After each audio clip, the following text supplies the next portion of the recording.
the next one, baby. We do nothing but get dubs on takeover. That's fact. That's fact. And historical ones at that, you guys. Goodness. Absolutely insane. I don't think anybody had this on their bingo card this year or tonight. I think we all kind of thought things were just going to be what they were. But then the Suns decided to show up in the fourth quarter of all times. Who'd have thought? I don't even know what to say outside of the repeat of our show right here. It was, listen, going into the fourth quarter, we were ready to burn it all down. Yeah. It just flipped on its head. And so we literally were talking about how do we even react to this game? Because the first 3.5. Yeah, 3.5. It was not. They were down 19 with 6 minutes left to go. And we're like, man, they look like they don't care. There was a possession with 11:30 left to go where the ball went out of bounds and they're all walking back and the Kings took their sweet time and still got a layup uncontested behind the entire defense. And we were like, they don't care. They don't want to be here anymore. And then it all changed. Boom. And I don't even know what happened. It just... Yeah, unbelievable. It's funny because we were sitting down and Saul goes, I think they got it down to 12. And you go, 4 more threes. And then KD comes, hits a 3. And I'm like, okay, that's 3. Okay. And then somebody else, KD hit another one, I think. And then EG, and then EG. And you start to see a shift. And I will say this is a total surprise. Like, listen, I give them credit for keep fighting in the last 6 minutes. Positive. It happened in the fourth quarter, which has been our damn Achilles heel. They flipped the damn script. They sure completely did. flipped it. So that's They the did. most positive I'm bringing out of it, besides the win, is that the fourth quarter woes that we were having, I mean, this is a complete 360. So you said you don't know what happened? I know exactly what happened. Kevin motherfucking Durant. Wayne is not his middle name anymore. That was why you trade for a superstar. Yep. He took over the fourth quarter. That was Kevin Durant's signature moment as a Sun, was that fourth quarter. They went on a 32-8 run. Wow. They won without Devin Booker scoring a point in the fourth quarter. He went 0 for 1. Yeah. Kevin motherfucking Durant is why they won this game. Facts. They crapped the court in the first half. The dog peed on the court at halftime. They folded up in the third, but somehow they pulled it off in the fourth. Yeah. This team did the exact opposite of what they've done all year. We always look at the fourth quarter with dread. Well, tonight changed that, and it closed the gap between them and the Kings to 1 game. Yeah. This is a defining moment. This is how you define who you are. Yeah. I mean, Kevin Durant came into the fourth quarter with 12 points. He finished with 27. Like, thank God that KD showed up, because Grayson Allen sure as hell needed some help out there tonight. I mean, listen, I'm not trying to get too far ahead of myself, but it just, I don't know what it was, but whatever it was that flipped for this team, because we were talking about, like, Saul, you brought up not getting back after an out-of-bounds call. The body language on the bench at the end of the Vogel was talking to him, and it looked like no one was even paying attention to him. It looked as if they had given up, and it was just yet another fourth quarter Suns shenanigans that we've come to know and hate. Yeah. But they turned it around, and, like, that's a good sign. Like, how many times have we talked about needing to just see some progress, needing to see something that they change that is for a positive, for the better, right? Yeah. This was that. Like, I know, Espo, you were struggling. We all were at the beginning, or right when the game ended. Like, how do we even feel about this game? Because it was boo-boo for a hot minute. But then at the same time, we should be really, really happy that they turned it around, because if the roles were reversed and the Kings did this to us, we would be losing our minds. Yes. Absolutely. Oh, yeah, absolutely. 100%. And, this is a sign. This is one of them times where you sit back and you understand the strength and how dangerous this big three could be. They were terrible for 3.5 quarters. And then Kevin saved our ass tonight. But there was a moment that I saw when it got to about 3.5 minutes where you can see that they were looking towards Kevin and saying, we feel good because you're Kevin Durant. And so it's one of those things where it could be a defining moment, guys. It could be one of those moments. Listen, in that fourth quarter, KD hit bucket after bucket, which was clutch. Yeah. He had a great defensive possession against De'Aaron Fox on the wing that led to him actually getting another shot. Grayson Allen had a block out of nowhere as well, and I thought his defense in the fourth quarter was fantastic. Yep. Grayson Allen probably had his best game as a Phoenix Sun tonight, and for a large portion of this game, he was the only one to have a good game. And then everything changed, obviously, and so the combination between Grayson and KD was fantastic. And it's something that, Grayson, we kind of are starting to expect that he can have these games. Yep. And then especially on a night where the big three were kind of absent for a majority of this game, it's exactly what you want to see from a role player. But Grayson's also starting to make more of a name for himself across the league. Yeah. Which is increasing his value. It's a good thing and a bad thing. It is a great thing, and it's also not such a great thing. So, but I will say this. The Kings melted down like we usually melt down in the fourth quarter. Yeah. How bad do they melt down? Take a look at this graph from ESPN. Look at that. They had a 99.3% chance to win the game in the fourth quarter, and then it just went straight downhill. Yeah. I have never seen a graph quite like that before. I have. It was Enron. I will add on to your graph, okay? Marstradamus in the chat sent this to us on Twitter. They said since 1996, 1997, the Kings were 226-1 when leading by 22 or more points in the fourth quarter. Wow. Okay, and then even more. So Tim Reynolds on Twitter shared that the Suns were down 22 points with 8 minutes and 10 seconds left and came back and beat the Kings. The biggest fourth quarter comeback in the NBA since the bubble. Teams facing deficits of 22 or more in the fourth quarter were 1 and 1,244 since August 23rd, 2022. Wow, bro. You bring that is a stat. You bring up Grayson too about making a name for himself. Here in Phoenix, he now has, I believe it's 4 of the top 8 3-point shooting performances in a game. Yeah. All 4 of them this year. He's done 9 twice and 8 twice now. And I'd be remiss if I don't say this. My man EG played a big role in this. He hit 2 really big shots at the end, and he was having one of those damn games where I was scared every time he touched the ball. But he came through at the end. I almost chucked my phone from the freaking upper deck, man. I was like, yeah, that was brutal. I'm sorry. No, it was 0 and 1,244. Tonight was the bad. One. So apparently tonight was the one. Wow. So sorry, I just had to clarify that one. But before we dive into EG and a few other players, listen, I think we have to just go ahead and name it, right? Our big, bright, shiny star. Well, Kevin Durant did lead the way in the fourth quarter, and we appreciate that from him. If Grayson Allen didn't show up in the first 3 quarters, there would be a whole nother story. So Grayson Allen is going to be tonight's big, bright, shiny star. Wow.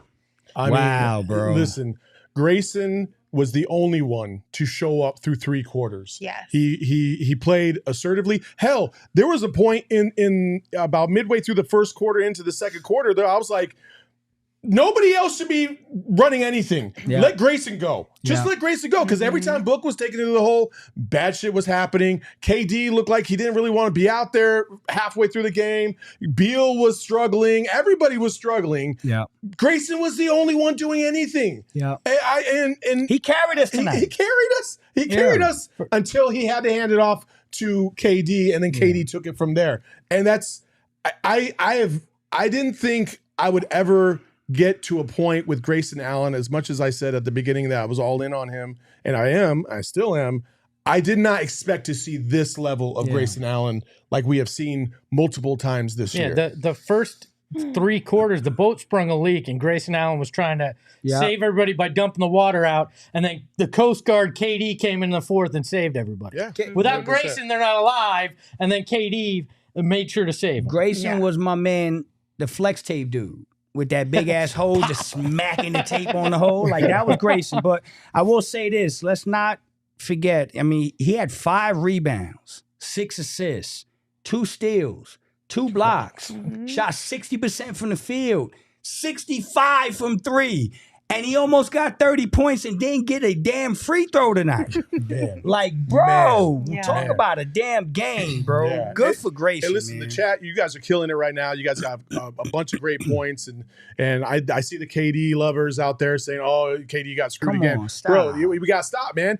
How do you ignore what Grayson Allen did tonight and say that he wasn't the player of the game? It's straight up. KD was the finisher. But Grayson Allen pitched the first 8.5 innings. You know what I mean? Like, you know what I mean? Like, he closed it out. KD was Mariano Rivera. KD does if Grayson Allen didn't carry this team. Yeah, we got to stop for 3 quarters. They were Kurt Schilling and Randy Johnson in Game 7 of the 2001. You got to go there. Yeah, I do. Fan. I'm Take that, Yankees fan. In theory, we should be giving tons of love to Book, KD, Bradley Beal, night in and night out. When Grayson ties the franchise record for threes in a single game again for the second time in the season, yes, he deserves to be the king of the game, the player of the game, our big, bright, shiny star. Like, yes, sir. Hello. Yes, sir. Hey, Give Eric, Grayson Allen his flowers, you guys. Eric, can you put that chart back up that we had up a little earlier?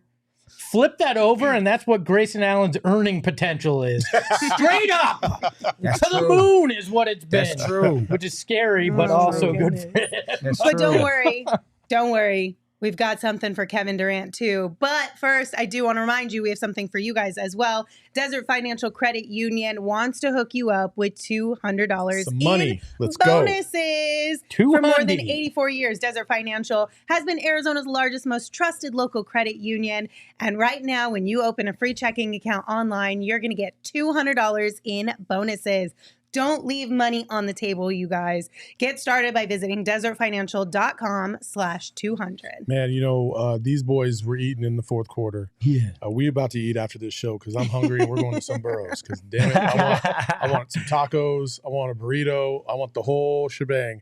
And it's a family-owned restaurant. As you guys probably know, it's all over the valley. They're one of the best Mexican food spots that you can go to. It never misses, ever. My favorite's the number 7. You got to get that red chili burrito with the sauce all over it. That's my go-to. So you can check them out. Make sure you go to any location by going to someburros.com and let Some Burros cater your next meal, big or small, and order online or find one near you by visiting someburros.com. Salsa and chips. Unbelievable. Yeah. Oh, the sauce unbelievable. Yeah, I mean, Chef's kiss. Okay, here's the deal. Since Grayson my guy Allen doesn't know anything about that. I don't know anything about he doesn't it. like tacos. I don't. How do you not like tacos? You got to go have the mini chimneys. Listen, we then. don't have time. I don't even right know what a now mini chimney to go is, down bro. this rabbit hole because we will be here for 3 hours yelling at Flex. But we will save that for another day. Don't think I'm going to forget about it. Listen, Grayson Allen was our big, bright, shiny star, but that doesn't mean Kevin Durant is no scrub. He is our PHNX X-Factor of the game. He deserves his flowers too. I know we talked about him early on in the show, but again, he really needed to. He came out and he carried the team in the fourth quarter. Like, he set us up for success to turn this thing around. Before we move on real quick, I do have to point one thing out. The despair on Craig Morgan's face right now, walking towards us when they had a 2-0 lead and we were down by 19 and everything flipped and the Coyotes ended up losing. We ended up winning. Sorry, Craig. That was pretty fun. Sorry, Yotes. I feel bad because while it was happening, I tapped Saul and I'm like, holy shit, bro, it's completely shifted. They were like in great mood and we were coming in here like we're coming from a funeral. And then the shit just flipped. Lindsay, you say that Katie ain't no scrub, and that's true because the scrub don't get no love from me, and Katie's getting all my love tonight.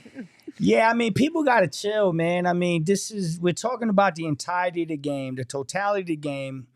Grayson Allen was terrific. KD was the closer. KD would tell you himself, he shot 40%. That ain't a KD game. Yeah, that ain't a game where KD's going to sit here and be like, I played my best game. But he was there when we needed him most, and he did his job. So 4 of 7 in the fourth. That's it. And he had 3 threes in that. Yes. Not to mention the free throws. And the more impressive thing, too, is that you could see, again, the body language, right? Yeah. He shoots one of those threes, and he knows it's crucial because every single bucket is crucial down the stretch because they're down by 12. He shoots the second of the 2 threes to pull it to within 6. Yeah. And you could see he was just like, come on. He did. He was like forced willing it in. it He willed in, it in. right? Yes, and so, like, you could tell, like, the energy was back. They were feeling it. They were like, "Oh, I think we could do this." And I told you when we were watching, I was just like, "Oh yeah, they're shook right now." You could tell. Listen, one of the things that we hate about the Suns when things start to go awry is how everybody starts standing around. Yeah, and they play one-on-one ISO ball. The Kings literally did that in the fourth quarter after moving the ball pretty nicely the whole game, finding open guys in the corner left and right. Then all of a sudden, the fourth quarter comes around. Changes. And you got to give the Suns credit for adjusting, playing a little bit more intense on D. That was really the biggest key of this game. And then Kevin Durant knows when the moment is there, and he's as clutch as anybody in the league, and he found his moment, took advantage. I mean, props to him. He's one of the greatest for a reason. He's a GOAT, man. I imagine the Kings felt like an opponent against Ali, right? Where the rope-a-dope. Now, I'm not saying this was the Suns' strategy to play possum for 3 quarters, but they came out and just started hitting the Kings with haymakers. And, of course, you're going to get shook. And they did. And you brought up a great point, Flex, that they had the same thing happen the other night, and that starts to get in your head. Yeah. Just like I think it happened with the Suns this year where some things start snowballing in the fourth and they get in their head, here we go again. The Kings had that moment tonight, in part because of what KD was doing to him in the fourth. Yeah, and I like, again, I can't say it enough. I like that it was the fourth quarter and it was do or die, best die, because now they have something to look back towards. Now that it's not all collapses in the fourth. Mm-hmm. Now you're going into basketball games and you're like, guys, we can do this. Like, we can clamp up and turn the game around really quick with the firepower we got. We haven't had that all year. So this is one of those games that could roll over. Like, this could really roll over and be one of them games that we look back in a month or so and it's like, damn, that was big. I hope that is what the result will be. Mm-hmm. I'm hoping that it's not the opposite where, oh, well, we got it done. You know, you kind of put lipstick on a pig because this was an ugly ass game. Ugly. Like, until the last 6 minutes, there was nothing to really, praise. There was really nothing to clamor about outside of Grayson Allen and how he was performing.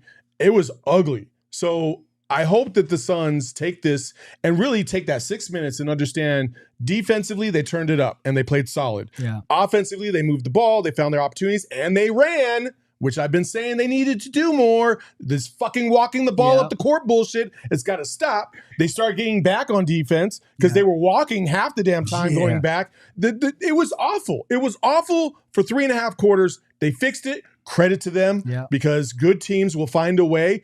They found one in 1,000? Like this has never happened before. So I mean, props to them for staying with it. But man, you can't rely on this kind of performance every single night. No. But I will give them love for how they finished it. How much do you attribute it, though, the turnaround to KD at the 5? Because we got a lot of people in the chat saying, Ted said we better see some more of that small ball 5 with KD at center. Another person in the chat was like, Domantas Sabonis completely forgot how to play basketball when KD was at the 5. That's true. Like, how much of that do you attribute to them mixing up what they were throwing at the Kings? I mean, you got to give Frank credit. I wasn't happy with Frank all night. I was not happy with Frank all night. I wasn't happy with the team all night. But there was points in the game where I'm like, man, the coaching's got to be better. And then he went and made that move and stuck with it. And you got to give him credit where credit is due, man. He put KD at the 5, and it really put the Kings in a. It felt like it was weird, man. Sabonis was absolutely bodying us all night. And there were times in the fourth where I was like, there's Eric Gordon on him. Mm-hmm. And he just didn't attack it the way he was in the first quarter. So, I mean, we caught a break there. We did catch a break. They got a little complacent, and it worked out for us. But, man, KD at the 5 definitely was the trigger. Yeah, I have to go back and watch. I don't know how much of it was the Kings and them just starting to get in their head. How much of it was KD was just a mismatch for Sabonis? Like, I think it's probably a combination of both, but you can see that you can go to KD at the 5 in some of these situations, potentially against the more athletic bigs where Nurk struggles a lot, and maybe you experiment with it there since, I mean, Drew Eubanks isn't your backup center. Yeah. I'm not sure Azubuike can do it for long periods. Do you want Bol being your backup center? He's probably better suited as a backup 4. So this may be your answer at 5 if you don't make any kind of move. And maybe it does give you an advantage, a mismatch, especially late in games. Yeah, I mean, those are all great points. Again, you have to find a way. The Kings, I also have to go back because I was really just focused on the Suns. Mm-hmm. Defensively, I'm telling you, the last 6 minutes was a completely different team than the first. I keep forgetting 42. There we go. I was trying to do the math. That's the math. There Good you work. go. Again, the first 3.5 quarters, it looked like it was a layup drill. Yeah. It looked like warm-ups. Guys were getting wide open shots, wide open floaters. They were easily going backdoor on dudes. There was no friction at all from the Suns defense. Yeah. And then the last 6 minutes, everything kind of changed. And I don't know really what the turning point was. If you guys, in the chat, if there's one single thing that you could point to and say, I think that was the turning point, please let us know, because it seemed like there was just 2 or 3 things that kind of happened that made it the turning point. Go ahead. There was one play where we were starting to make a run and we turned it over.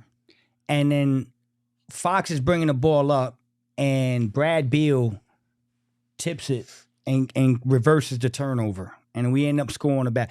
If I go back and I look, I'm going to get the point of that game. But I will say I remember that play because if the Kings come down and score, I think it was done. And Brad Beal might have saved the day by not giving up on the play. I think it was Book that might have turned it over, and Brad Beal came and tapped it from Fox. But who knows, man? Who knows? There's so many of those plays. I can't pinpoint it, dog. I don't know what the turning point was, but something changed. They started making shots. They showed up to the party. I'm just glad they got this fucking done. Yeah. Tonight was a microcosm of this season, though, right? Because this team is like your signature when you're signing a loan document, just consistently inconsistent. It never looks the same at any given moment. And, they look so bad for 3 quarters. They look great for what amounts to maybe 8 minutes in that 4-6, max. And somehow everything looks better in that moment. Yeah. But there is a lot that you got to look at in this game still if you're Frank Vogel and that staff and go, what the hell was those 3 quarters to begin with? And how do we get what that 4th quarter was all the time?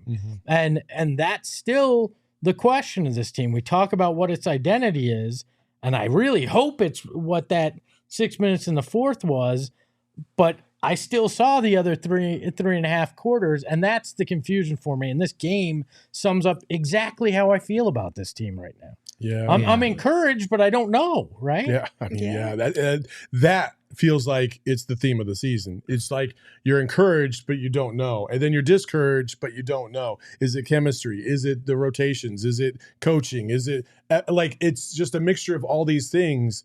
But when they all line up together and they're all on the same page, it's beautiful. Yeah. That 6 minutes was fantastic. But you saw what the result is when it's not on the same page, and they've got some things they got to correct. They really do. 100%. If you go through the timeline, I tweeted earlier in the game, I can go back. I probably got about 75 different messages of people just saying this team is screwed, fire Vogel, this is awful, they have no heart, they don't look like they're interested in playing. Like, it's just a bunch of, angry people, which I totally get. I was upset. We've all been through the gamut of absolutely. emotions this season. But again, when they pull something out like this and they show the effort, that's the beauty of and the level that they can go to that gives you the optimism that you hope they can reach. Well, and you hope too that they look at this game as kind of a lesson for themselves or just like encouragement for themselves that, hey, like we can turn this thing around. Like we don't have to be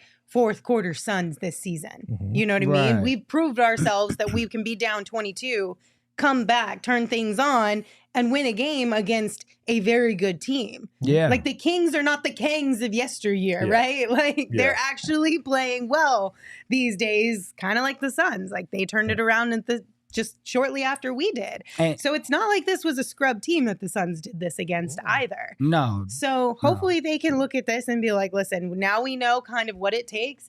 A full amount of the energy, heart, and hustle. Plus, maybe Frank Vogel found a lineup that he can turn to that works really well for them. Yeah. That they can actually turn 4th quarters around and not be the 4th quarter Suns anymore. Eric, can we put a poll in the chat? With this win, are you encouraged, discouraged, or just just encouraged? Yeah. There you go. I'm kind of curious to see what people feel right now because this is a difficult game to adjust your feelings to. Mm-hmm. Well, and it's the first time that they've beat somebody that's ahead of them in the Western Conference standings. Right? Yeah, because you said they were going to be 1-8. They were were 1-8. Now they're 2-8. Other than Minnesota. Yeah, they had the Minnesota win, but other than that Minnesota win, this was the first time they had beat somebody since then that's ahead of them in the Western Conference standings. So that could go a long way. I mean, if I had to pick, I'm encouraged. You know, because it's one of those, it's kind of neutral for me. I'm just glad they got the win. And it's always good to watch. Like when you win, you can go back and watch the tape. And it's a completely different way of watching the tape than when you get your ass whooped or you take the L. So I don't know. I'd still burn the tape the first 3.5 quarters. But yeah, there was just a lot. We were sitting down watching the game together, man. And I mean, it felt like they came out like 7 straight possessions and ran the same damn play in the first quarter. And they had no answer for it. And Grayson, bless his soul, he saved our ass tonight. He was terrific. But there was a play in the first quarter where Harrison Barnes just blew by him. And so there was a lot of shit going wrong defensively. It looked like they came out flat. I thought my biggest issue tonight was going to be sense of urgency. If they had lost this game, that was going to be my message. Like, know the moment. You're playing a good Western Conference team. They came out very flat, no sense of urgency. But then they flipped the script. So now I got some whole other shit to look at now. Gerald just tweeted, Kevin Durant on the Suns win before laughing, or on how the Suns won before laughing. I have no clue. That's fantastic. You want to know what? Accurate. You want to know what Grayson said? Grayson on how the Suns won tonight. Quote, "We won a fourth quarter. Finally." Good. Grayson said that. What he said about the first 3 quarters, quarter. he said cheeks. That was what he. Yeah. Could you imagine if you would bet the Kings money line tonight? Because it was plus money, right? You bet their money line. You're probably freaking out as they take the lead, freaking out as it loses, and then you're going, "Oh well, if I bet the points, I still win this game, right?" Yeah. Like all this, it's crazy. And if you want to make that kind of bet so you can enjoy your games watching a little bit more because it is more fun, we recommend our friends over at BetMGM. Make sure to sign up for the BetMGM Sportsbook app, and right now they're going to take care of you. It's super easy, and I love this because I like free money. I could use as much of it as I could get right now. You bet $5, you're getting $158 in free bets, and you're probably going 58. Why the hell 58, right? It's the Super Bowl. Yeah, it's some creative marketing guy over there went, add the extra $8 because it's Super Bowl 58. But I love it. I know we all love having a little bit of extra fun. I've never been so pissed off about an opening tip before in my life. Well, that's what you get for betting against my boy Nerd. Well, hey, that's what you get. And it hit 4 people and it almost happened, all right? So if you want to argue with your friends about stupid things like opening tips because you put some money on it against them, sign up for the draft or for the BetMGM Sportsbook app. Use that code PHNX. Place your first BetMGM Sportsbook wager through the app for at least $5, and you are going to get $158 instantly in additional winnings, regardless of if you lose your bet like I did tonight. Check out the show notes for detail, and now listen to Shane talk about the disclaimer. Gambling problem? Call 1-800-GAMBLER. Colorado, D.C., Illinois, Indiana, Kansas, Louisiana, Maryland, Mississippi, New Jersey, Nevada, Ohio, Pennsylvania, Tennessee, Virginia, West Virginia, Wyoming. Call 877-8-HOPE-NY or text HOPE-NY 467-369 New York. Call 1-800-327-5050 Massachusetts. 21 plus to wager. Please gamble responsibly. Call 1-800-NEXT-STEP Arizona. 1-800-BETS-OFF Iowa. 1-800-270-7117 for confidential help Michigan. 1-800-981-0023 Puerto Rico in partnership with Kansas Crossing Casino and Hotel. Visit BetMGM.com for terms and conditions. U.S. promotional offers not available in D.C., New York, or Ontario. Say it, bro. Get stuffed, Ontario. Thank you, Flex. I was like, where is it at? Where's it fuck coming? the mojo. I'm not used to reading the ad and having to yell at him There you about go. it. So there we go. Hey, and then you know what? You can take that $158 in additional winnings, and you can treat yourself to a Suns game, to a Coyotes game, ASU, U of A, or concerts, whatever your thing is, and get your tickets on the low at Game Time. Game Time is the fastest growing ticketing app in the country for a reason. You can snag the tickets without the stress when you use Game Time, and we can save you some money too. So download the Game Time app, create an account, use code PHNX, and you're going to get $20 off your first purchase. Terms do apply, but again, create an account, redeem code PHNX for $20 off. Download Game Time today. Last minute tickets, lowest prices, guaranteed. You know what? So that's you. What What you want to talk about? Oh, you gotta. You said you A got picture? something. Oh, I'm sorry. You got I a was picture like, you wanna bring up? I thought you were going to go into something else. My bad. Hey, so obviously we were just talking about the highs and the lows of the Suns tonight, and I do want to say this: through 3.5 quarters, it did not look good, and I think it is worthy of us bringing this up because we have seen it a couple times now, and usually when you see this kind of body language, it is not a good sign. And if you look at this clip right here. This is during the game, 7 minutes left to go in the fourth quarter. They're down by 15, and Frank Vogel's sitting down there, and Booker's looking off to the left at the scoreboard. KD's looking off to the left, not really paying attention. It just does not look like they are fully engaged in what's about to happen, right? It feels like, you know, they were waving the white flag to a certain degree, right? Luckily, that's not what happened, but man, I don't like that part. I don't like the fact that they just look like they're not engaged at times.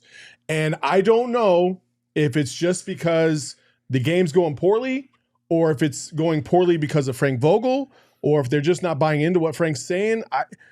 Again, I'm not trying to – I don't want to bury Frank Vogel, but I will say this. It has been through 40 games now, and I have not been excited about what I have seen – in terms of his leadership for this team. Not so far, I haven't. There's so many things that I feel like need to change, and effort, especially in this game through the first 3.5 quarters, effort is definitely one of them. And you've got to change that. You've got to change that. Yeah. No, I couldn't agree more, man. We talked about it when it was happening. It just doesn't look good, and that picture says a lot, bro. It just does. You can't ignore that. That shit says a lot, man. I mean, who are you talking to? Where's their head at? Like, that doesn't look like someone that's in full control. And real quick, there's some comments talking about you can't judge anything off a photo. No, we were watching this happen for 30 seconds, and I took the picture while it was happening. Yeah. So it's not like it was just some freeze frame that I grabbed off the internet. No, I took the picture while I was watching it because Flex was like, bro, look at this. Yeah. They don't even care right now. And I was like, yeah, look. And then I was like, oh, let me grab my phone so I can take a picture and at least we can dictate or, you know, illustrate what we were talking about. Can I share a picture as well? Sure. Eric, do you have that, what tonight's game was? I think we can put another one board. It was a Buscemi. It was ugly, but it got the job done. Again, this is in the reverse of the Portland win, though, because Portland was ugly down the stretch, and they still pulled it out. This was ugly to start, and for most of it, and they had a great run at the end. So, that body language, I think is indicative of that. What they looked like, you know, they were wearing that on their sleeves. They looked like a team that had no energy, no sense of urgency, like you talked about. Didn't seem to have a sense of how to play defense in the middle. You know, it was just a lot was wrong, and I feel like that in that moment was very indicative of that. A team that did not feel right. And that huddle was not making him feel better at that time. 11 minutes and 30 seconds left to go. You can go back. There's people that put that Young. What's his name? Kevin Young. Kevin Young put it on Twitter. No. Shane Young. There you go. Shane Young put it on Twitter. Kevin Young. Kevin Young You were asking about. I thought you were just asking who was the young guy. Shane Young posted a clip on Twitter where you see the Suns. The ball goes out of bounds, and it goes out of bounds into the stands. Like you got to chase it. Yeah, and the Kings walk over, get the ball, inbound it, 2 dribbles, throw it behind the defense for an easy layup, uncontested, and everybody's walking back. They're just taking their sweet time. That doesn't happen on well-coached teams. That's facts. That doesn't happen. That's facts. It doesn't even happen in high school. And if it does, get out of the game. Every single time and we're running suicides what did afterwards. I tell you? You remember exactly what I told you when we saw that? I told you, I said, if I was coaching this fucking team, I'd be throwing chairs with that effort. That's high school shit. And so to Saul's point, the players have to be held accountable for shit like that. But at some point, the coaches do too. That shit is not a go. I will say one last thing to your point. The Portland game was ugly, right? This game was ugly. There is a saying that to be a good team, you got to start winning ugly games, right? It's fair. I mean, yes. And so the fact that they won these last 2 games somehow and pulled it out, there is something to look at there. Are they starting to show signs that if they can put it together and get the shit going for 48 minutes, can they be a good team? I told y'all a couple weeks ago, I'm not talking championships no more. These are baby steps. You said it the other day, stepping stones, right? They're 7-3 in the last 10. It's not looking great, but it's looking better than it was a couple weeks ago. And so that's what we got to live right now. We got to live day to day, and hopefully with more chemistry and continuity to get better. Well, what I find encouraging is, I mean, the big three didn't play. I mean, Beal and Book didn't play well, right? Book only gets one shot in the fourth and misses it. And yet you still find a way to win. Yeah. That encourages me, that you've gotten to the point where one of these guys can take over in that way and win. Yeah. Right? We've seen time and time again where that doesn't happen. Where all three of them don't pull it off, or they're all deferring and waiting for something. Tonight was Kevin Durant saying, I'm going to carry this group if I have to. Yeah. And there'll come a night where Bradley Beal has to be that guy and Devin Booker. But tonight showed they can get it done in that situation, in particular KD. And that's what I find encouraging, because you will have nights like this. Maybe not this drastic, but where you need a star to step up. And that's why you have a superstar, because that's what you need, right? When we used to talk about, at the beginning, Chris Paul being a guy that, just wills a team to victory in a fourth. He's able to do that. At times we've talked about Book, but now Kevin Durant stepped in there and did that tonight. And you hope that the other guys look at it and go, at some point, this is going to be my turn, and I'm going to do the same thing. Well, in the last 3 games, Lakers, we saw Brad Beal. Mm-hmm. We saw Brad Beal be the best player on the court, right? Then the Portland game, you saw Book be the best player on the court. And tonight you saw KD, right?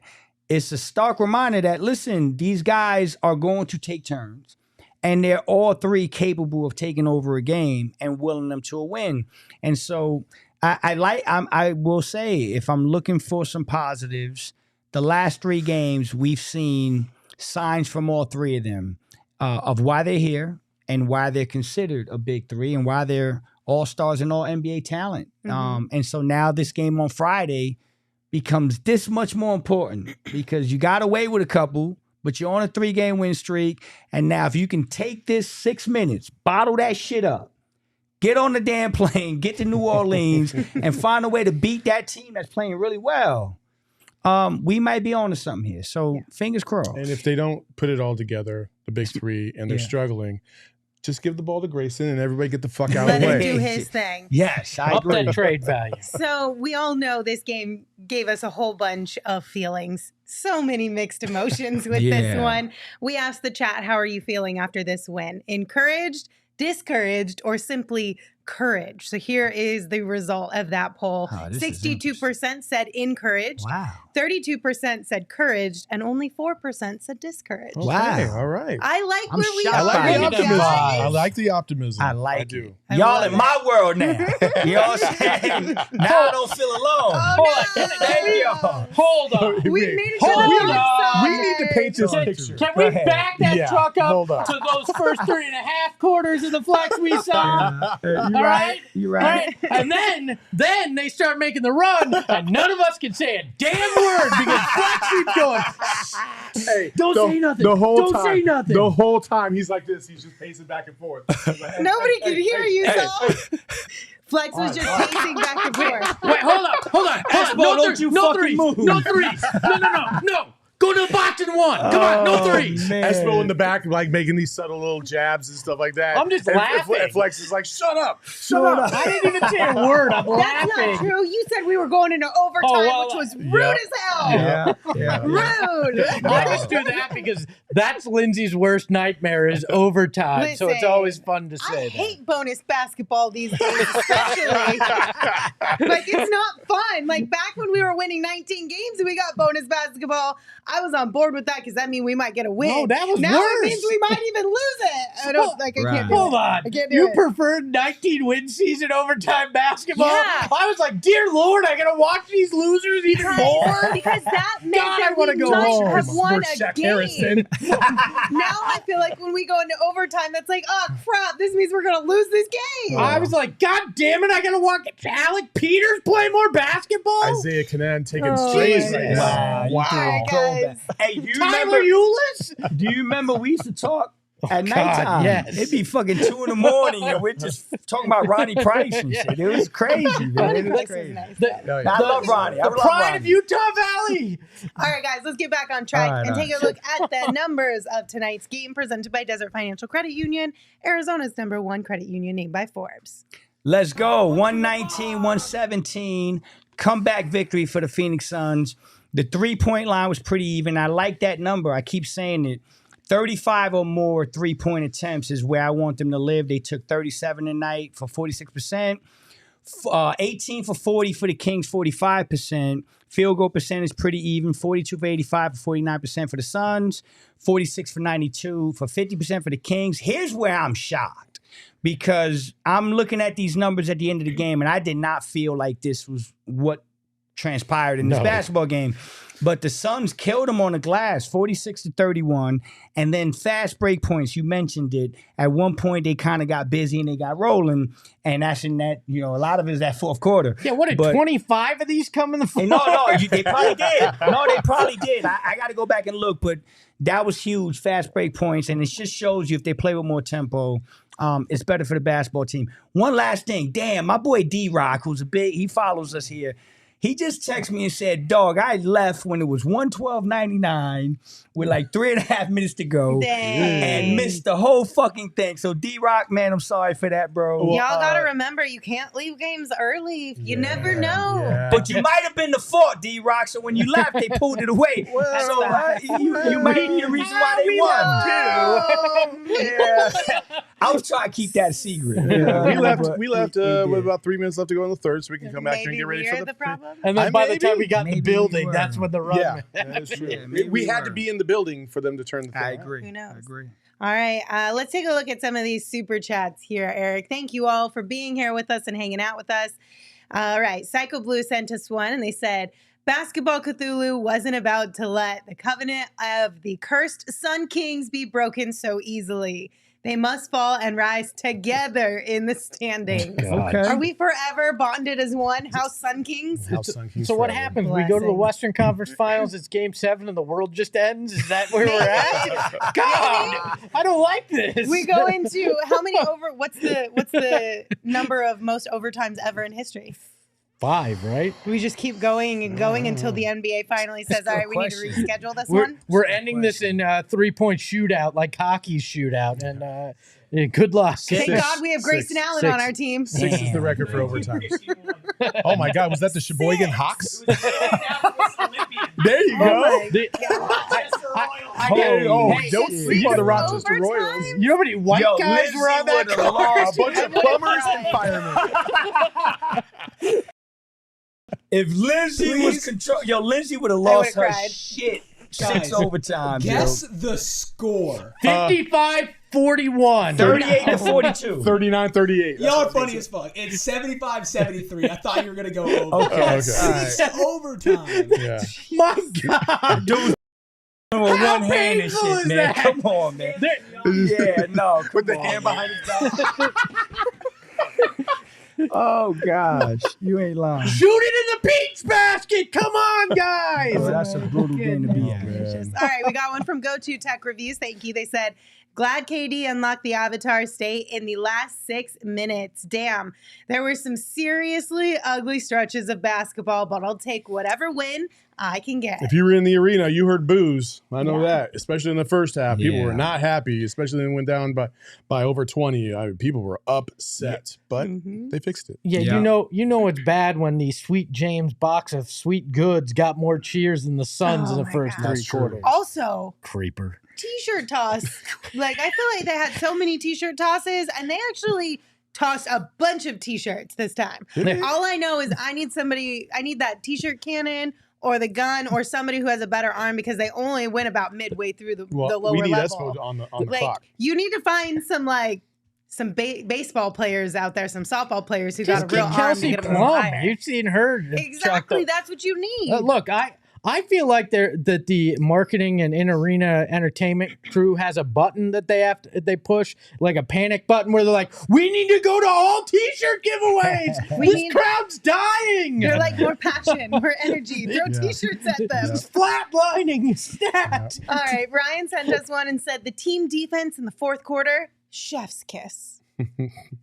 We needed better defense tonight, especially in those first 3 quarters. It was atrocious. In the first quarter, my goodness, you guys. Almost 40 points, man. That was Almost brutal. 40 points in the first quarter. We got to play better defense all around. Much like that conspiracy theory that thought we were saving Bull for the playoffs, the Suns were simply saving their defense through the first 3.5 quarters for that final 6 minutes.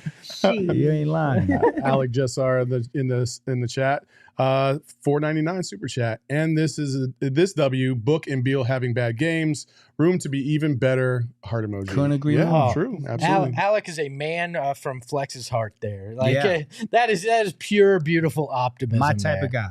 Don says, Torrey Gregg, C.D. Osman, KJ Martin. I want two of 3 guys on this roster by the deadline. Also, Book, put the headband back on, please.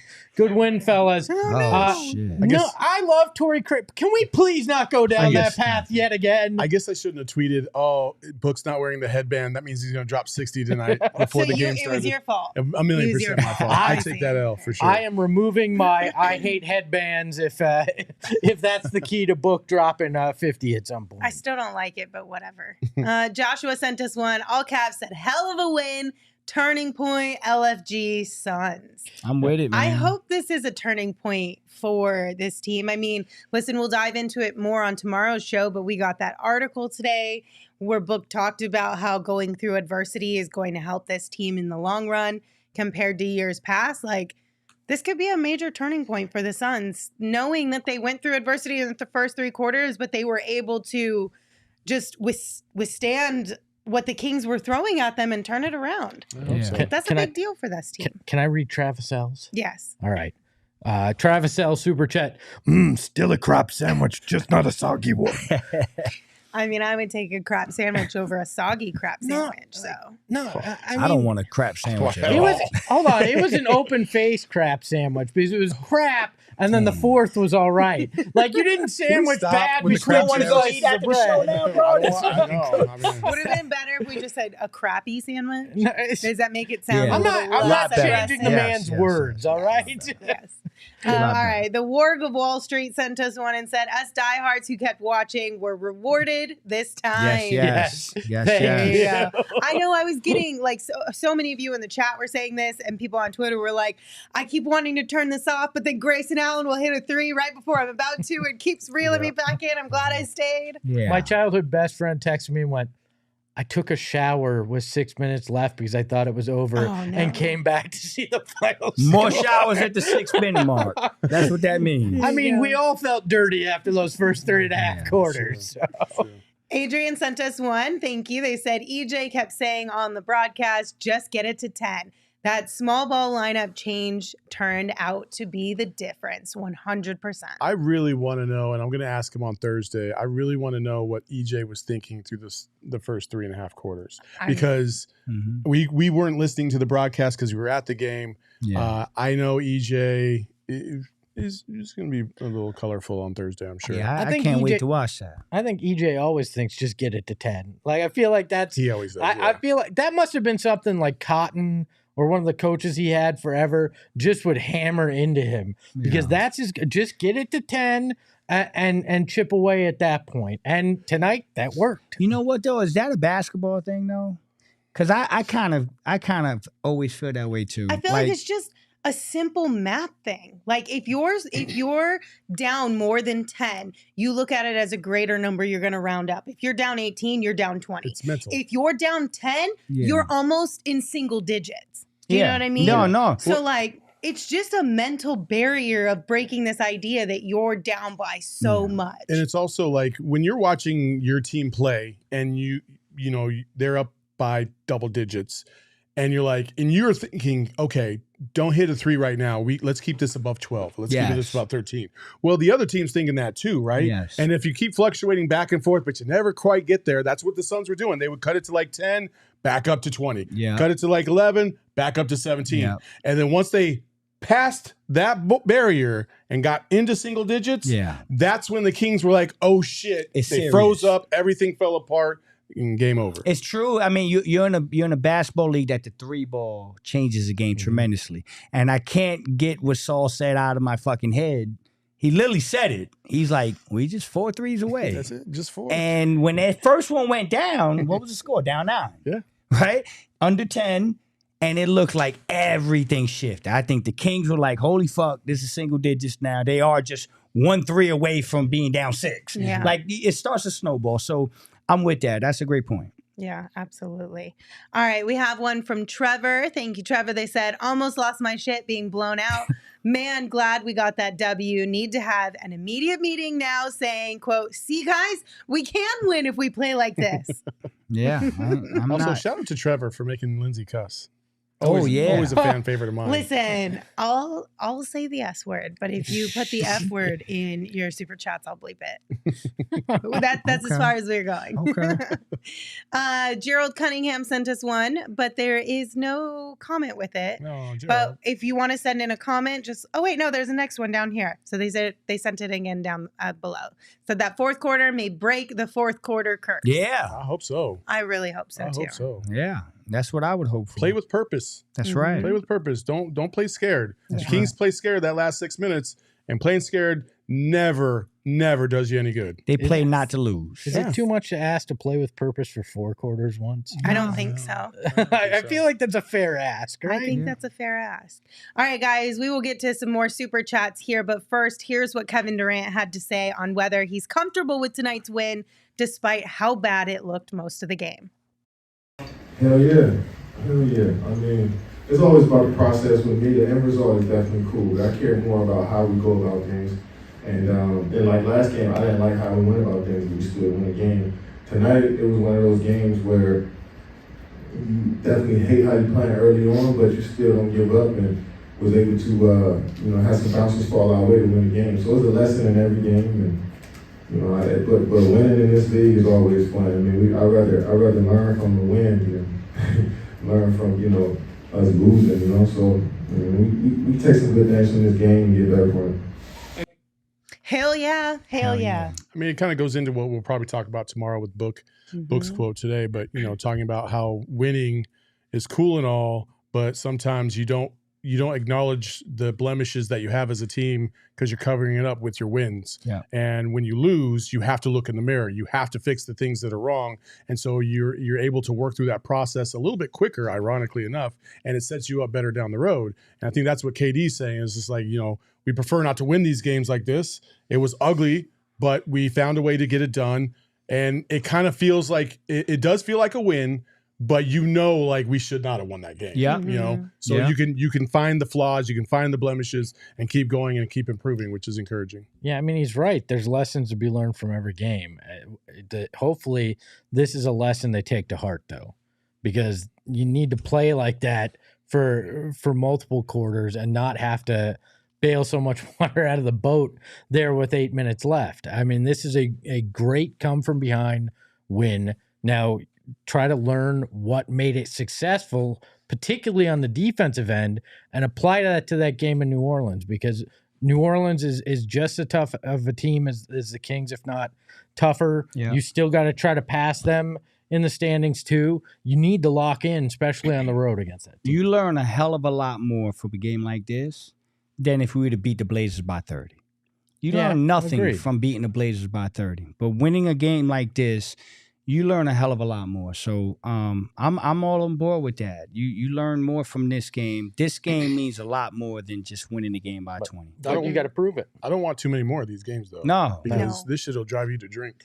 You ain't I'll tell lying. you what, if you're going to drive to drink, or you should not drive and drink. Let me back up. No. Hold on. Let me Drink back You're up. taking an responsibly. Uber or a Lyft. Yeah. You're getting driven. Yeah. If this team is making you drive to drink, there you go. It's You driving can- you Driving you to drink. If this team is driving you to drink, How many 4 Peaks did you have tonight? Fool me once. You can go to Four Peaks. Four Peaks Brew is the best brew out there. Check out the best craft brew in the state of Arizona at Four Peaks Brew. Follow them on social, on Twitter and on Instagram, and check out their new beer that just launched right now. I actually saw it in Fry's yesterday. It is their Bad Birdie Juicy Golden Ale collab between Four Peaks and Bad Birdie. Super drinkable and the perfect companion on the tea box or in your fridge. So visit fourpeaks.com/locator to find all your favorite beers and events. Check out Four Peaks Brew or Four Peaks Pub to keep up with the latest at Arizona's hometown brewery. And remember, you must be 21 or older to drink Four Peaks. Please enjoy it responsibly and don't do it while you're driving. Yes, don't do that. I actually heard, though, if you drink the new ale, it makes you drive better on the golf course. On the golf There you course. go. There you go. There you go. There you go. Hey, what's the name? The golf course. Real See? quick. Buddha the Saved Schizo. Buddha the Schizo. Yes, he said that sentence is driving me to drink. You're right. Also, real quick, we had a blast at the takeover tonight. Absolutely a fantastic time. We're happy that we get to have these type of events with all of our diehards out there. We hung out at the Desmond before the game, and then we all walked over and watched the game together. We love putting on fun events, and we have another one coming up next week if you guys were not able to join us tonight for the takeover, and that is our putting party over at Putting World presented by Michelob Ultra. This is happening on January 24th. We're all going to be out there and watching the game. We get to play some putt-putt. Beer and wine, unlimited beer and wine are included in your ticket, plus free putting. So you can get your tickets right now at gophnx.com. I want to emphasize this because sometimes people look and they're like, putt-putt. Like, okay, am I really going to pay this kind of money to go putt-putt? It is high level putt-putt. And we are taking scores. I think we're going to play as teams. So, we're going to play tandems and stuff like that. And so we're going to have prizes for that stuff. We also have other games on the side. So when you come out, you might win a prize or two. And then on top of that, you get to watch the Suns with us and hang out and have a bunch of beer. So make sure you take an Uber when you come, because it's going to be Uber, Lyft. What's the one that drives itself out here? Waymo. Those were so bizarre. Quick little story. I didn't hate it, but I didn't love mom, it. bless her soul, she's 81. Did you clear this with Max? I don't care. Did your 81-year-old hold on? Oh, my bad. Did your 81-year-old grandmother get a Waymo? No, my mother. Your mother. So she just left today, and she was here for a week. She surprised me, and they hung out with my sister the other day, had some drinks, and so they get a Waymo. And there's a video of her crying because she's 81, and she's like, "Who's driving this car?" And my sister showed me last night. I'm like, what the hell did y'all do? She's literally crying. Like, no, like this is not gonna work well. So Mom Dukes, I love you. But yeah, these things drive themselves now. I imagine that's how my great grandmother felt when she saw the TV for the first time. What is this devilish thing with the talking pictures? By the way, it's not your typical. There ain't no clown heads or any weird shit like that. This is actual putting, like you're at a real golf course. This is not crazy things. Shooting fire. No, this is fun. No, this is and the real a great deal. way to work on your game too. Golf course do you ever been to one with like the volcano? Like they got They have those in the East Coast. It's weird as shit, bro. There's all kind of goofy stuff. It's too This hot is out here the for real fire. deal. Yeah, this is the real deal. Like I'm telling y'all, this is the real deal. If you like golf, this is competitive. Yep. It's gonna be a lot of fun. So check it out, the events tab over at gophnx.com. That's where you can find all of the fun events that you will get that we're hosting. Hey, hey, Sorry, Flex, guys. is there anyone you're a ball play you, hoops? Mom, that AI car will kill us all. Sorry, All right, guys. anyway, back to some super chats. What do we got here? Psycho Blue sent us one and said, Judas Shuttleworth lives. Recite this vow. Cthulhu has become your new god now. Judas Shuttleworth, of course, is Grayson Allen when it comes to Suns basketball and Psycho Blue.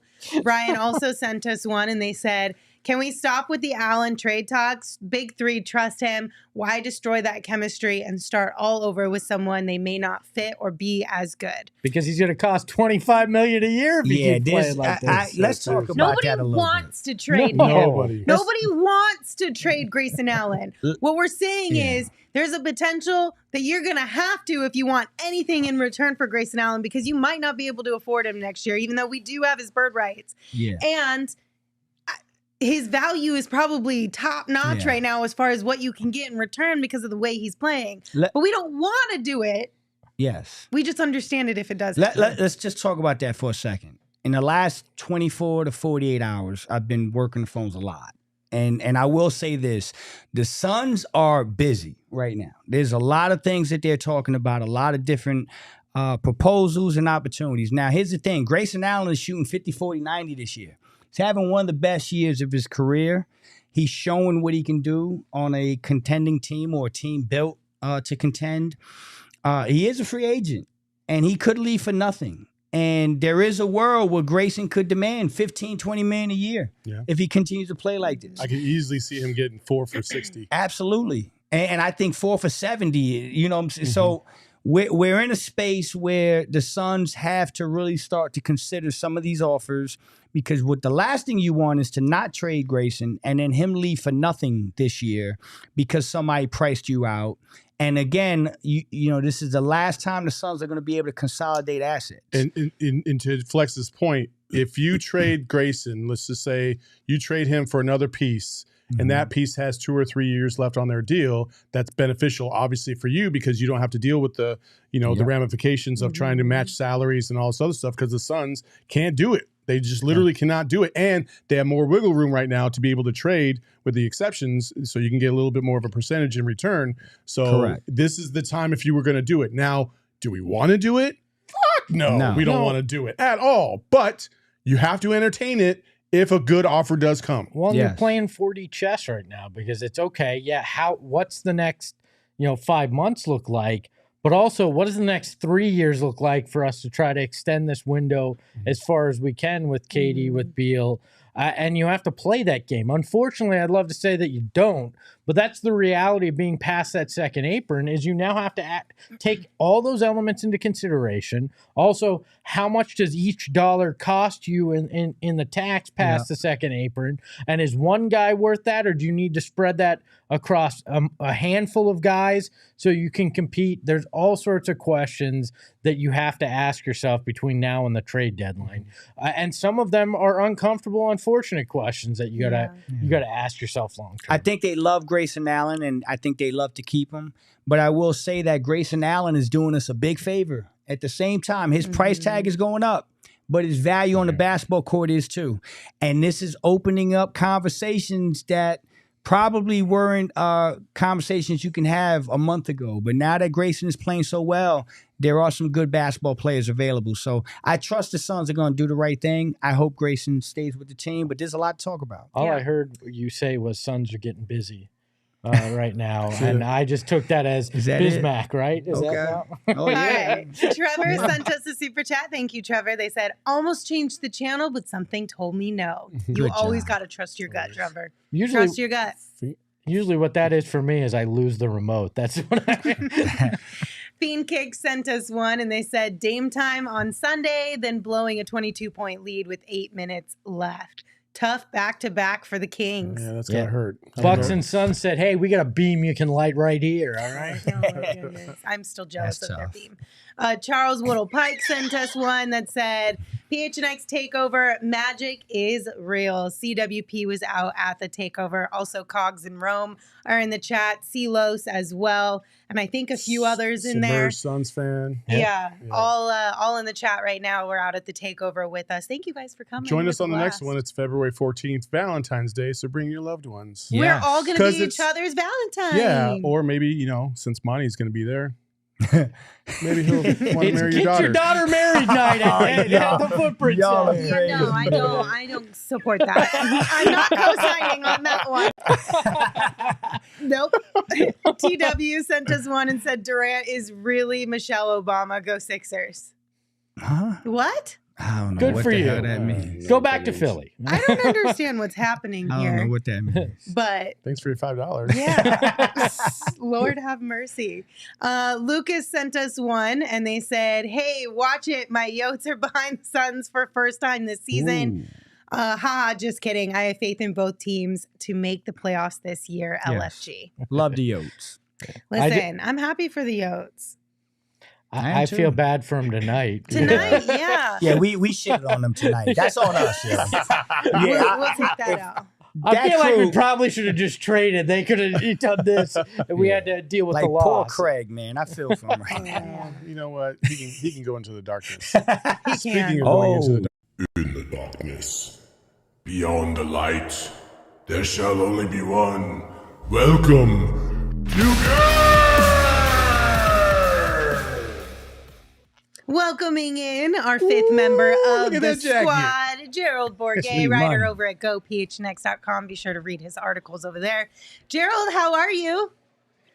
I'm doing great. How are you guys? We are wonderful. We are encouraged and encouraged, but not discouraged. Yeah. Yeah, so we're in either just like even or a good spot. So I like that it's jacket. great. Where are you? You looking fresh. You looking like a know. big dub tonight. look like you have the members only jacket on, man. I like it, Look dog. at you, Smithy. It's just my North Face because it's freezing in this building. It was a little chilly in there tonight, I'm not gonna lie. All right, Gerald. So we know that Kevin Durant said he has no clue on how the Suns won before laughing. Grayson Allen said, "We finally won a fourth quarter." How are the guys and coaches feeling after tonight's W? Give us a little bit more from them. Yeah, I think, like you said, encouraged. I think obviously they got outplayed for probably 75, 80% of this game, and we're still able to pull out a W. Grayson was saying, in terms of fourth quarters, giving us confidence moving forward. Like, we know that we have now been down 20 plus in a fourth quarter and are still capable of winning. We've seen it happen to us a couple of times this season as well. So it's a definite confidence booster. I know a lot of people are wondering if this could be a turning point in terms of the season, like fourth quarters, just defense in general, that sort of thing. I'm not 100% convinced. It took them going small and really disrupting Sacramento's flow on offense by switching everything to kind of lead to this outcome. They still weren't getting up enough threes. The defense was giving up whatever the Kings wanted offensively. But I do think just in terms of morale, this was huge. The fact that they were able to stay with it despite being down, the fact that Vogel said the big three was still being vocal during timeouts, and that the coaching staff was saying, just stay in the fight. And that's what they were able to do. They were able to knock down some threes. We saw what happens, how good this team is when they play with pace offensively, when they get up a lot of threes, when they get Kevin Durant enough shots on the offensive end. That fourth quarter was just the epitome of all of that. So as much as it was a little bit of an aberration, having, this small ball lineup close things out, it worked for them, and hopefully they can build on the positives from that instead of, us focusing on the negatives, which there were quite a few tonight. Okay. So it sounds like we're having a little bit of echo or sound issues with Gerald. It sounds like it's really bad because everyone's saying like earth. So maybe Gerald will have you hop out and then hop back in, see if that fixes the problem, because I feel like we can't just keep going here. So we'll have Gerald reset there and see if that helps you guys. But don't worry, he's going to come back on. In the meantime, we can look at a few more super chats though. So we have one from Lucas. Thank you, Lucas. Oh, Lucas already did one. Ethan, thank you, Ethan. They said, F it, give Grayson the rest of our cap. There is no rest of zero the cap. cap. There is no We're cap. over. we have shattered the It's in the cap. He's like, put up your dukes. I'm like, I got no dukes. You know what I mean? It's like Flex with his bets. He's in the red. He has no more money. Okay, Lance. Okay, Yet we Lance. still let him Shots bet. fired. Oh, my goodness gracious. All right, shall we try this again? Let's try it. What you thinking? We just bring him Welcome Gerald. to Girth. Money. All right, let's try this again. Okay. Check 1 2 1 2. How do I sound? Do I still got an echo?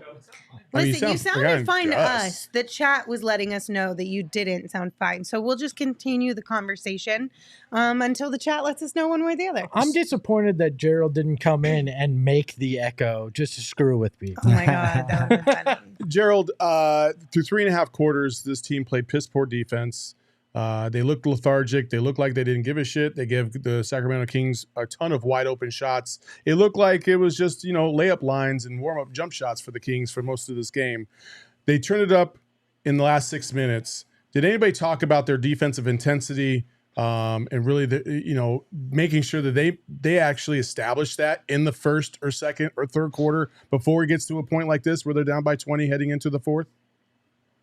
Yeah, Durant said it was a situation where they hated the way that they played through the first 3 quarters of the game. Obviously, going small helped them. Vogel and KD both highlighted the fact that they changed some of their defensive coverages and their lineups in that second half to kind of right the ship after what happened in the first half. And KD said it was very discouraging, the fact that it felt like the Kings could get whatever that they wanted offensively through the first 3 quarters. But again, they stayed with it in terms of fight. We saw the defensive intensity that they need to have throughout the game. Now it's a question of whether they can do that with their normal rotations instead of, going outside of the box to try and combat them with a small ball lineup. Because, we know we can't just go to KD at the 5 for 48 minutes. That's a lot to ask of him.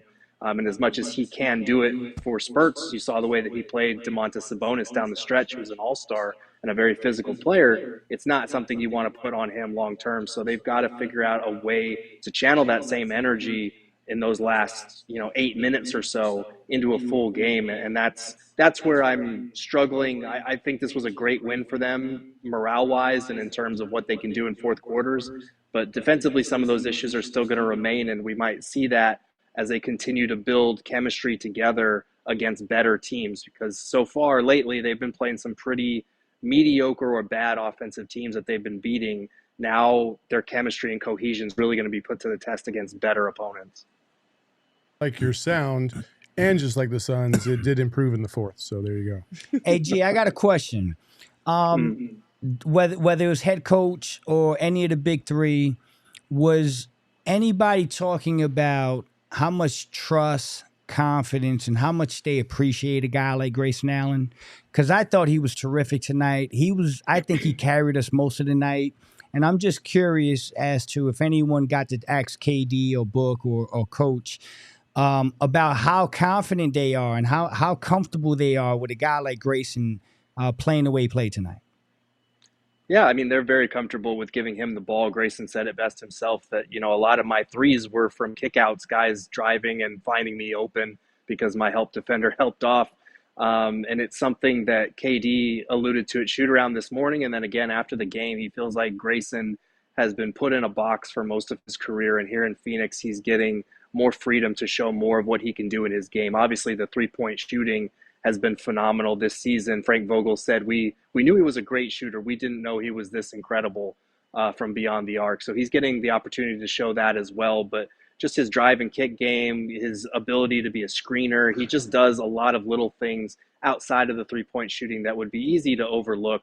But in a game like this where he ties his career high and ties the franchise record again with 9 made threes, like you're right, he was carrying them for basically that first half on the offensive end when the big three just couldn't get anything going. So he was huge for them tonight, and I think his gravity out there down the stretch with that small ball lineup helped a ton too. It's part of the reason Aaron Gordon got a couple of wide open shots as well, just because when you're having to worry about 5 shooters at the same time, and Grayson Allen's, you're not going to leave that guy open when he's already got 7 or 8 made threes. So that shooting ability is something to keep an eye on, and it's something that the Suns will have in their back pocket late in games to try out again. Did Frank talk about the fourth quarter rotations and if that was just more of out of necessity or something that he may turn back to? Because like I agree with you. I don't know that it's sustainable depending on who you're playing, but it did also seem to work for this team.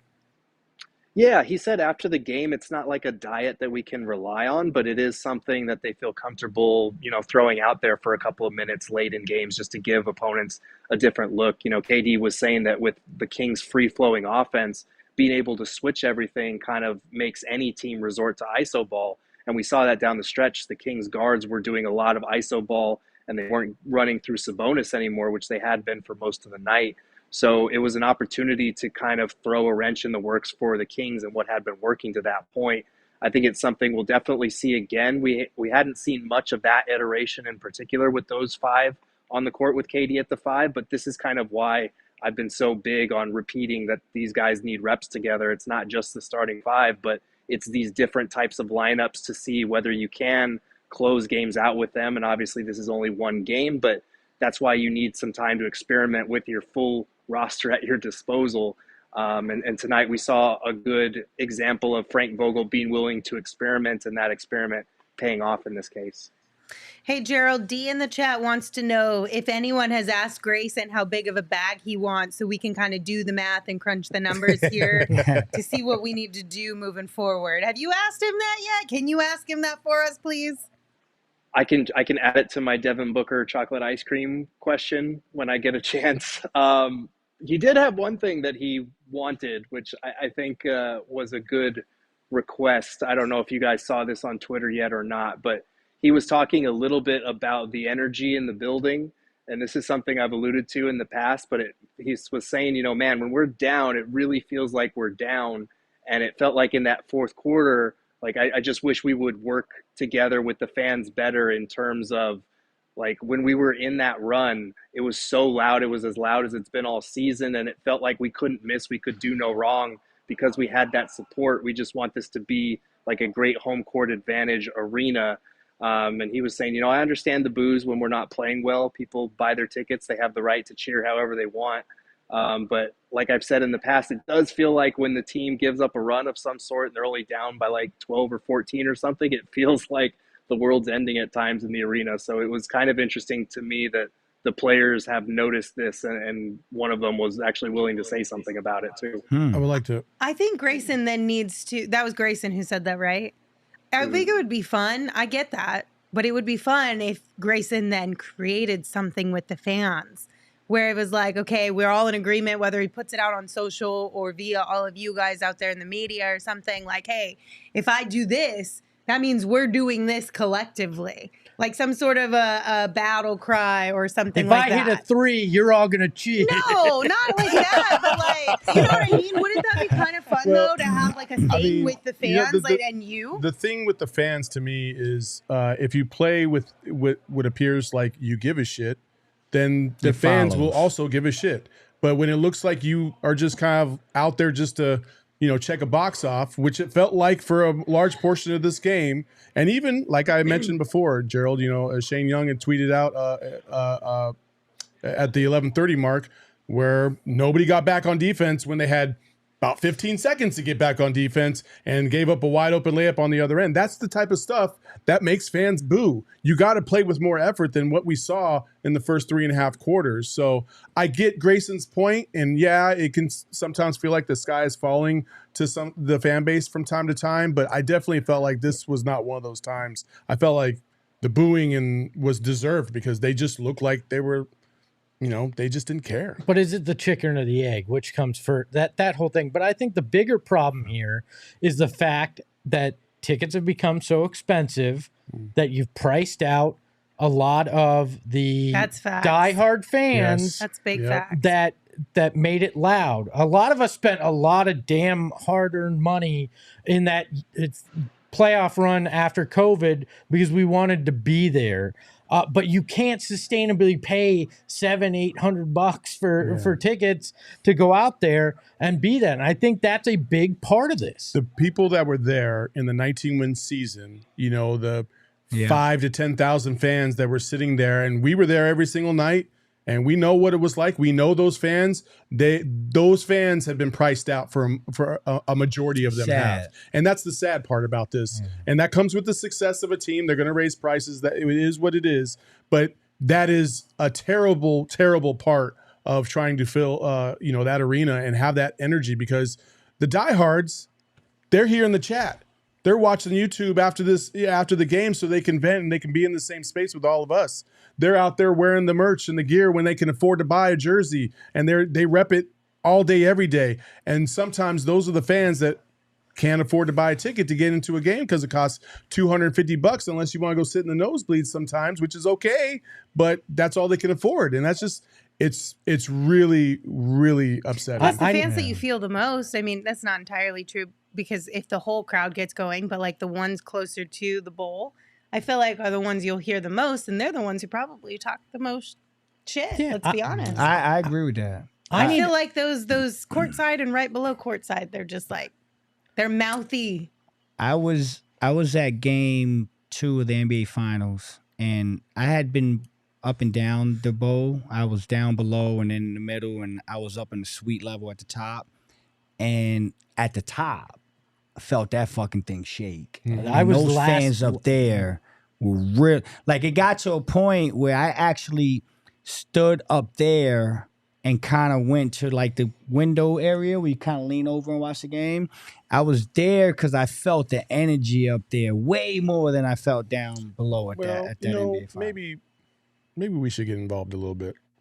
Yeah. Maybe Saul's gonna buy you all tickets in the lower bowl. No, but you know what I will do? I will email Matt Ishbia. I have no problem doing that. Why not? Why not a What's the worst diehard thing that section? can happen? Right. You know? I need less guy counting $100 bills Same. and more Tutu fan. And, Yeah. you know, Yes. like Yeah, I that's need that. real. I need that energy. Mm-hmm. Gerald, you've been around this. I mean, is this a fair assessment of things you feel? Yeah, I think so. I think, like you mentioned, there's a lot of reasons behind it. Just the prices going through the roof is part of that. I think part of it is, let's be honest, that Game 7 PTSD and Game 6 from last year as well. It feels like anytime the Suns give up a run, the energy in the building shifts back into curl up in a ball, we're going to do it again kind of mode. I don't know what the fix is for that part of it, but I just thought it was interesting that Grayson kind of was asked what changed in the fourth quarter, and he went to energy and immediately started talking about how beneficial it is when the Suns are on a run, they're making shots, the crowd's behind it, how they both kind of feed off each other, and how it feels like when one of those two things isn't happening, they kind of feed off of it in the opposite direction as well. Interesting. Somebody in the chat said, I won't boo this team because I saw the Eric Bledsoes of the world and everything play for this team. Yeah, there it is. Will H. I'll never boo this team because I've seen Eric Bledsoe and Goran Dragic play together. They were actually pretty damn Hey, good. they won 48 games. Yeah, they were pretty damn good. I And saw Goran- Shaq Harrison and Tyler Eulis play together. Don't besmirch Shaq. He was a good dude. Isaiah Canaan. Ray Spalding. Lower. Nah, stop. Come on, man. He's a Sonny Weed. Hey, you leave Sonny Weebs out of this, all right? Gerald, Sonny make was him nice. stop. Gerald, I'm who, sorry, G, who was I'm the guy sorry. you looked at that you went, I saw this guy, I covered that guy, I'm all right now, I'm not going to be mad about this Gerald's team. too nice. I would never say Isaiah Canaan's name like that. Like, that would just be I hate you, Gerald. Get out. I saw Luke Zeller play basketball Oh, for my this God. team. man. All right, Gerald. Any final thoughts before we let you go? No, I think that's it. Jimmer Fredette. Good night, guys. Bye. Everybody, don't G. forget to follow Gerald on social at Gerald Bourguet. Okay, a couple more super chats here. What we got? Oh, boy. All right, Ben sent us one. Ben said, I was feeling bad for you guys on your takeover the whole game, but then regretted not going. Next time, great show, great win. Come Let's with go. us, Ben. Come on, man. Next one, Come like Saul on said, down. February 14th. Come party, man. It was a good time. We'll give you roses and chocolates so you can give it to Yeah. Monty. your partner. Yeah. Cogs Or sent Monty, us yes. one. Cogs was at the takeover with us. They said Eric Gordon hitting 2 threes was the turning point. Listen, we got to give EG some flowers. I Yeah. know, Saul, you gave him a little bit at the top of the show. There were some moments in this game where we were all done with Eric Gordon, but he did hit some big threes when we needed him the most. He did. Ice Cube hit a couple shots, man. He let him go. Because he played like it in the first He 3.5. damn sure did. He hit some big shots, man. That last one, he teed it up. Yeah. That last one was. He thought about that Yeah, one. he He's sat there, oh, he was shit, like, don't miss man, this one.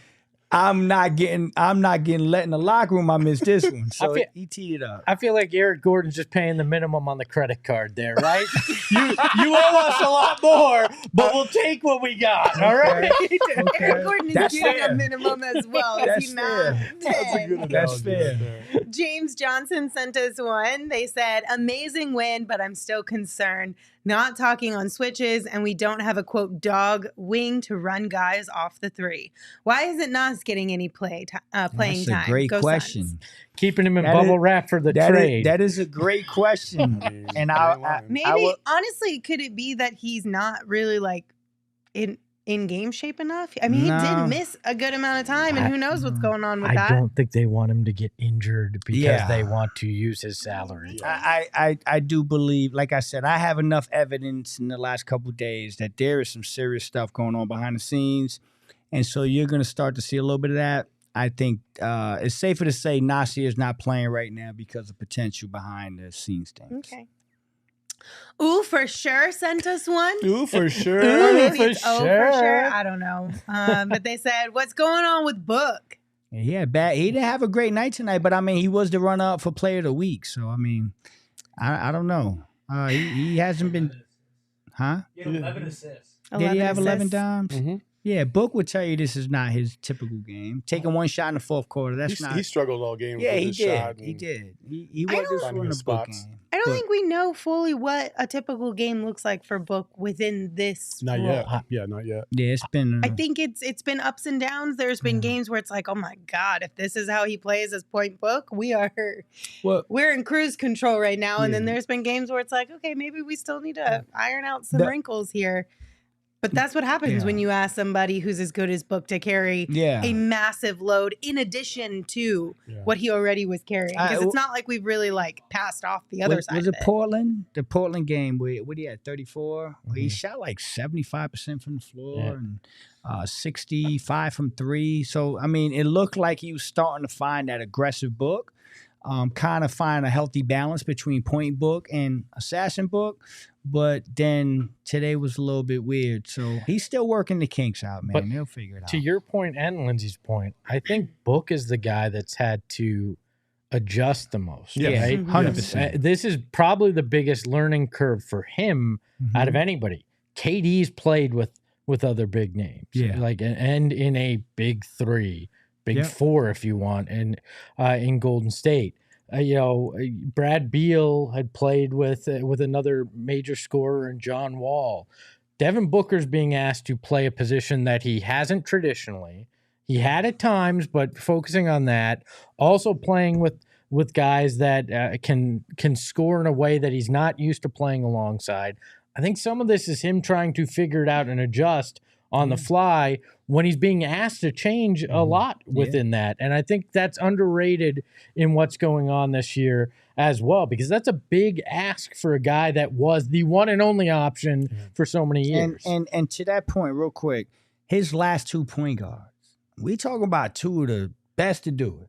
Ricky Rubio and Chris Paul, as far as pure point guards. Like, these are two of the most cerebral passing point guards, and that's who he's been playing with for the last 3-4 years. And so this is a big adjustment for Book. He's still figuring it out. Yeah. Bobby sent us one. Thank you, Bobby. They said, hello, Lindsay, Salflex, and Espo. I did not watch the game, but they must have played a great fourth quarter to have a great comeback and win. A win is a win, whether you win big or just barely. Yep. That's a fact. 1,000,000%, Bobby. Thanks, Bobby. Khalil sent us one, and they said, need an athletic wing that brings energy, but who? We get into that, baby. Stay tuned. I think we have a trade machine Wednesday. I will say this. No, we won't. It's only for Tuesdays. I will say this. I have heard We're gonna be off some next juicy Tuesday. names, Just kidding. courtesy of my guy. Yeah, We'll we got dive some into things to it talk about. sooner rather than later. All right, James sent us one, and they said, "No, Torrey Craig, please." ... God bless. To which Corey Don Torrey. replied, "Fine, Espo, replace Craig with Royce O'Neal." I get the point, and I understand the point, Don. I think yes. we all feel the same way. Go to Tech Reviews feels. I need to go back and rewatch that fourth quarter. I do too. Yes, I I can't do wait too. to go home and watch it. Yeah, And Nicholas. don't text me at 3 a.m. and tell me to go to sleep. Yo, stop Not tonight. tweeting at 2 o'clock in the morning, man. Oh, you both were up. We both were up. in the Yeah, morning. I got up so I could get a drink of water, and I had to go to the bathroom. I'm old, man. My prostate doesn't work the way it used to. Sal was on a pee break, goddammit. it. Yo, here's the thing, though. I'm Fucking reading 40. it. I'm reading that. I'm reading it. I was on the job too. That's what he's gonna say. I'm reading it, and I literally Lord felt have like mercy. Saul was like my big brother in the hallway telling me to go to sleep. I looked around like, where the fuck this guy at? Like, and yeah, so yeah. Oh my Your God. big brother had prostate issues. Nicholas sent us a super Sorry, chat. Lindsay. Thank you, Nicholas. They said, get in on the Pacers trade with the Raptors. Trade Allen for TJ McConnell and something else. Get the ball away from Book and his ugly dive and kick. Eric B makes me puke. I would never trade Grayson Allen the way he's playing right now for TJ McConnell. No I just fucking would never way. do that. I would never do that. No fucking way. I appreciate the Thank you, effort, Nick. but I Yes. just I don't see that happening. Yeah, I mean, That ain't. I get that Grayson Allen's going to get the bag, although I think we should start referring to it as the suitcase because it's much larger than a bag. Yeah. But like, I draw a line somewhere, and that line is way above TJ McConnell. I'll tell you that. Hell yeah, it is. And I love TJ McConnell. I do too, I but love not for him. He had that. 14 assists the other night. The other you know what I night mean? off the bench, yeah. But man, not like this. Yep. Dab Trim sent us one and they said, is Nurk being underused as a facilitator? I feel like they could run through him a majority of the 0.5 possessions. And the big three can do what elite wings do. Move off the ball, come off screens, etc. Point Nurk. I don't think they utilize Nurk as much as they could at the point, especially at the top of the key. But you know, sometimes it's dependent on who we're playing. It's also dependent on what kind of Nurk you're going to get that game. Correct. Yeah. You know, because he has his tendencies too, where he turns the ball over unnecessarily. Yep. So it's kind of up and down. I think they'll find a good consistent flow where they'll find the rhythm and then realize when they should be using him and when they shouldn't be, along with the other guys. I do feel confident in saying that. I will say this. You've seen a little bit of a dip in his usage and his aggressiveness since Beal has been back. And that's, again, part of the learning curve, right? When Beal was out, he was asked to do a lot more, and he was a little bit more of a focal point in the offense. And now you got to get used to playing with Book, KD, and Beal. And in the way Grayson's playing, he's kind of like got to find his way. So you got to give these guys time. They're going to get a lot of this shit out. And I think 20, 25 games in, you'll see everybody settle in a little more. With the big three together. Correct. Yes. With the big I was three. like, bro, we're at 40. Yeah, No, no, with I the mean big with the big three. three. Yeah. With really like all six of the main Fair, guys. all six. Because yeah. that's the hardest part is that like you've had different roles for different personalities on this team depending on who's available and who's not.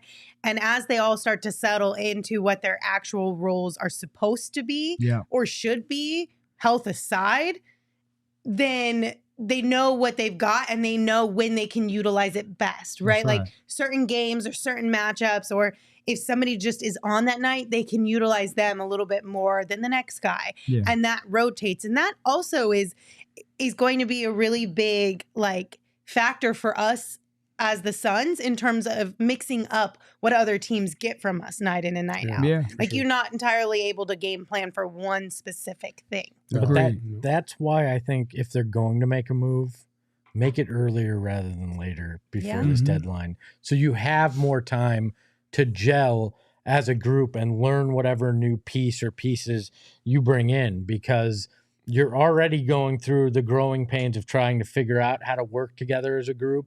And then if you make another change right at the deadline, it's even less time to start to put it together. So if you're going to make a move, do it in the next week, week and a half, 2 weeks, just to get it out of the way and start working towards, what that playoff We push saw that is. with KD just last year. Yeah. Where, we just needed a little bit more time for them to gel together. Correct. And we just didn't get it. So Yeah, absolutely. Unidentified 21 sent us one and said, I remember when it was TJ Warren and Booker versus the world. Just makes me appreciate getting to see such an amazing win even more. Yeah, that was before Absolutely. TJ got his mysterious head injury and disappeared for a whole half a Lord. season. Rome sent us one. Rome was out at the takeover with us. They said, thank you for a great night. What a game. Thank you for coming and hanging out with us, Rome. Appreciate you being there with us. he was cool. Love The you, di- Rome. the Tell di- your pops, Gary, I said I love him, man. That was cool as hell to have you out there. It was man. really cool to meet Rome, to meet everybody that consistently comes out for these diehard events. The takeovers are fantastic. We've mentioned it a million times. It's not just, we're just not trying to tell you to come out just because it's genuinely a fun time. You're hanging out with a bunch of Suns fans. We want more of you to come out. We want to make these things bigger and better. We usually stop at about 25. We would love to get to 50 at some point and really take over a whole section a little bit more than we already do. So appreciate everybody that came out tonight. And, hey, listen, I was just talking about tickets and how it's expensive. The takeovers, I'll say it, they're not cheap, but we try to give as much back, including your ticket, free food drinks, and try to make the experience as high end as possible for your dollars. So. And honestly, like, not a dollar thing here, but kind of, if you really want to lump it in, you get to meet other Suns fans. Yep. So like, if you're a solo ticketer, you're also going to have a good time because whoever comes to the takeover, you either find somebody who's new as well and you guys end up bonding, or somebody who's a vet and has been to like all of them will take you in. Yep. You just kind of get brought into your own little thing, and it's really fun. I will say this: you can always come. I've done 2, right? And I'm new to Arizona. It feels like family. Mm-hmm. Like I have such a good time, and Saul would tell you I'm a talker. Like I love being around people, right? And so but both times, the first time I was amazed at how much fun I had and how genuine it was, and then my mind was blown tonight. It just went up 10 levels, and so now I actually feel like we got a little bit of a family. MCG Blue said tonight, he's like, I feel like you've dropped more bad words today than I've heard in like your whole time. Because you're around family. And I was like, that's because we're friends now. Like you and I, we've hung out at multiple takeovers, multiple events. Like we're homies. Oh, you get a little bit more of the real. You get unedited sass. Lindsay at the takeovers. I'm gonna tell you that. And a little bit of unedited. Yo, Espo, you was on one today, Amelia baby. was there. Espo was chilling. Man, there I might like have been it. a reason for it. Like Lindsay said, if you're single and looking to mingle, we've got our You sound like James Brown Day. now, bro. We got our Valentine's Day takeover coming up. So if you're by yourself, maybe you'll find that special someone, or at least a Suns fan to hang out with. Yeah. Sure. No guarantee. Win-win. Win-win. All right. We want to round out the show giving a little love to Silos, who was also out at the takeover tonight as well. I also want to give a shout out to Carlos. He's one of our diehards. He's in our Discord. He's going through some stuff right now. He's got he's got something going on that he's pretty worried about, and I don't want to share his business out there, but we're thinking about him. We send him love. We hope everything goes smoothly for you, brother, and hope you join us back soon. Yeah, like the Suns in the last 6 minutes. You got this, man. Yeah, absolutely. Love you, Carlos. Thank you all for hanging out with us. We appreciate you being here late on a Tuesday evening. Tomorrow we'll have a show for you guys at 3 p.m. And like I said, we'll dive into Book's comments, Katie's comments, Bradley Beal's comments from that article that came out on The Athletic today. So if you haven't read it, read it, and then come join us for the conversation tomorrow at 3 p.m. If you're here on YouTube, hit that thumbs up on your way out and subscribe and turn on notifications so you know whenever we're live. If you're listening wherever you get your podcast, rate, review, and subscribe because it helps us out a lot. And of course, you can give the show a follow on social at PHNX_Suns. You can also follow me at Lindsay Smith AZ. You can follow Saul at Saul_Bookman. You can follow Flex at Flex from Jersey. And before you get to Espo, I'm going to do something new. No, I'm going to have a signature when we leave the show. Like but that's Espo's thing. No. I'm not going to say anything. He's going to be mad at you. I'm not going to say anything. Okay. You gonna sign something? But yeah, I'm going to sign okay. something. Cool. Okay. But a lot of people don't know what this sign means, so I want to explain it before I start doing it. Is it the 11 again? It's the I like this. Go ahead. It's the I love you sign. Oh, I like that. I like I'm going it. to start doing that when we leave the show. All right. That's dope. I'm with And of it. course, you can follow Espo at Espo. Espo, take us home. Speaking of it, sweetheart, I know you're in the chat. Just remember, just because 3.5 quarters of our marriage hasn't been great, there's still a half left. Oh my God. We all silly like the mayor.